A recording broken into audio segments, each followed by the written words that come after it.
Connectedness. A subset S of Rn plus 1 is said to be connected if for each pair PQ of points in S, there is a continuous map alpha from some closed interval AB into S such that alpha of A equal to P and alpha of B equal to Q. Or in other words, we can say that a subset S of Rn plus 1 is connected if each pair of points in S can be joined by a continuous curve which lies completely in S. For example, consider the set S naught equal to minus 1, 1.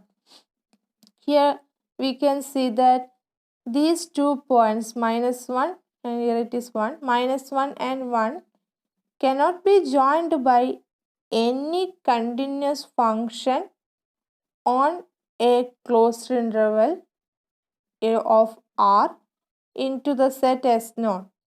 So the set S naught is not connected. And now consider a unit circle. Here any 2 points PQ on this circle can be joined by the part of this circle, and this part is a continuous function from a closed interval of R, a closed interval in R into the set S1. So S1 is connected. Similarly, we can say that any sphere in R3 is connected. Now, next theorem 2.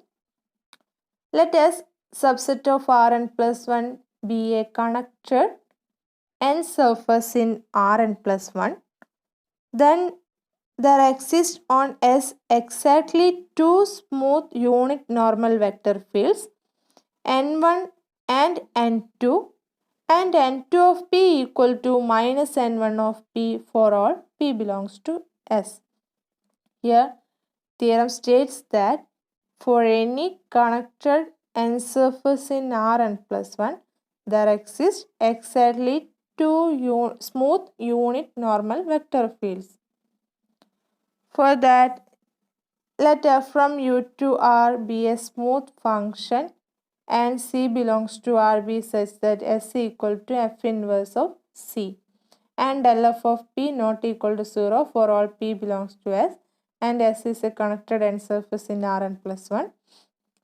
Then now consider the map n1 of P equal to del f of P by norm del f of P.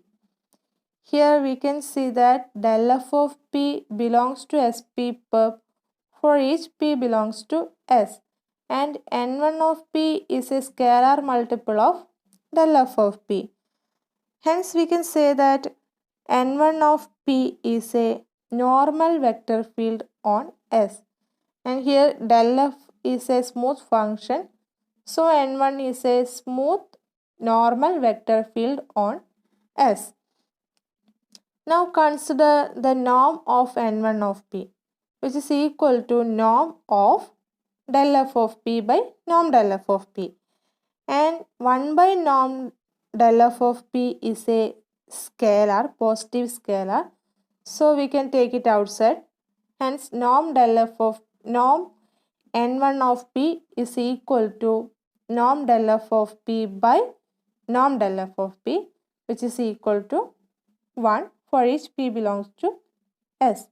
So we can say that n1 is a unit smooth normal vector field on S.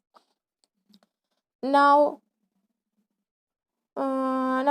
let n2 of P equal to minus n1 of P for all P belongs to S. Then n2 is also a unit smooth normal vector field on S. Now we need to show that these are the only two such vector fields. Further, suppose there exists any other vector field, suppose there exists a vector field n3.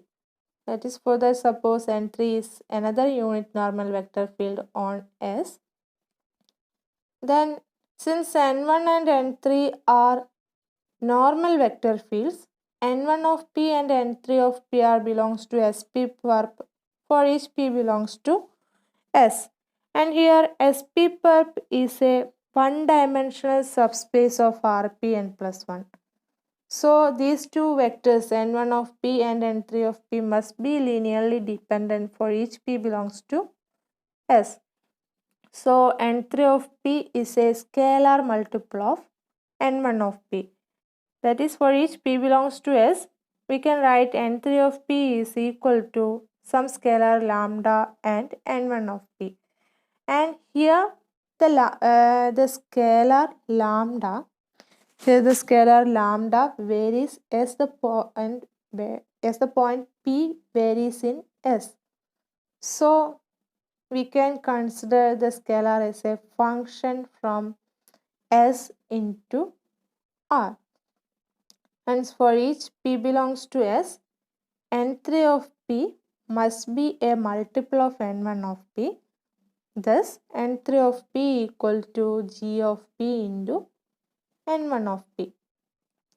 Now, here consider N3 of P dot N1 of P.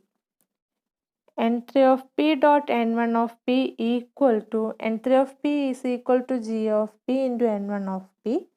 So N3 of P dot N1 of P is equal to G of P into N1 of P dot N1 of P, which is equal to G of P into norm of N1 of P square. Since N1 of P is a unit vector, the norm is equal to 1. So N3 of P dot N1 of P equal to G of P for each P belongs to S. That is, where G from S to R is a smooth function, since this is a dot product of N3 and N1. Now consider N3 of P equal to G of P into N1 of P for each P belongs to S, which implies, now consider the norm of N3 of P. Norm of N3 of P equal to norm of G of P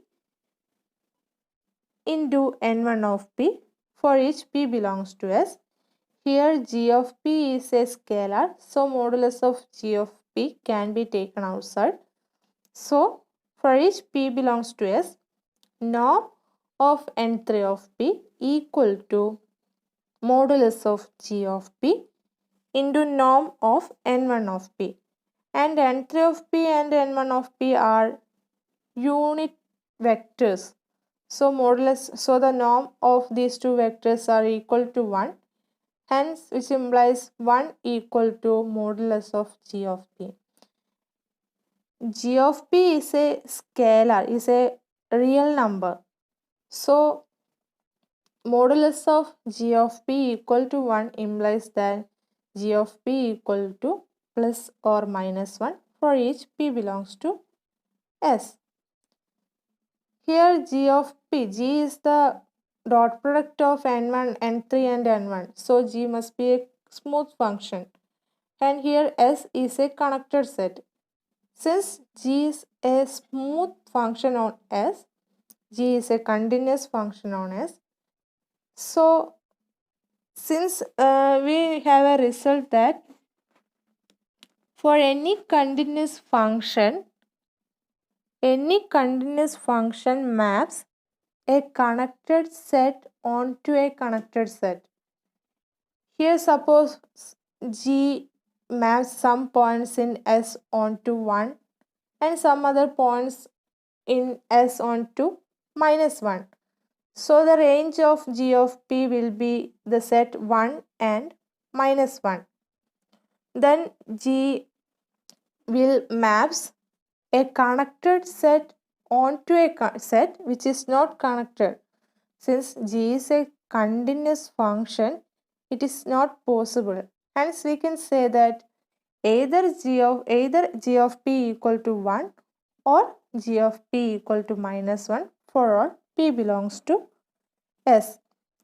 Since G is smooth and and since S is connected, G must be a constant on S. Otherwise, it will be a contradiction. To that, every continuous function maps connected set onto a connected set. That is, which implies either n3 of p equal to 1 into n1 of p or n3 of p equal to minus 1 into n1 of p for all p belongs to S. That is, n3 of p equal to n1 of p or n3 of p equal to minus n1 of p for all p belongs to S, and minus n1 of p equal to n1 of p. So n3 of p, either n3 of p equal to n1 of p or n3 of p equal to n2 of p for all p belongs to S, which implies either n3 equal to n1 or n3 equal to n2. So n1 and n2 are the only unit normal vector fields on S. So here we proved that for any connected set in Rn, connected n surface in Rn plus 1, there exists exactly two unit normal vector fields. Hence the proof.